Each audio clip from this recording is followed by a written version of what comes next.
नाज़रीन किराम, अज़ान अल्लाह की इबादत है और खैर की तरफ बुलाने का नाम है।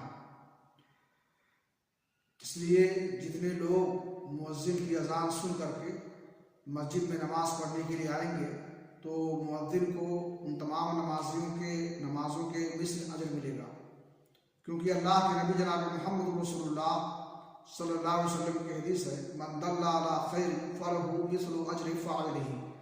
जो शख्स खैर की तरफ रहनुमाई करेगा तो उसको उस पर अमल करने वालों के मिस्ल अजर मिलेगा।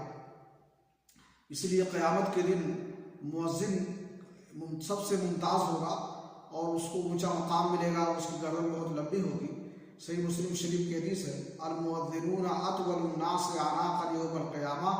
मुअज्जिन क़यामत के दिन सबसे लंबी गर्दन वाले होंगे, यानी अल्लाह रब्बुल आलमीन उनको रिफ़ात और ऊंचा मकाम अता करेगा।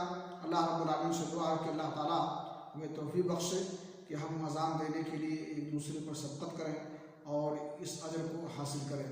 वाह खुदा।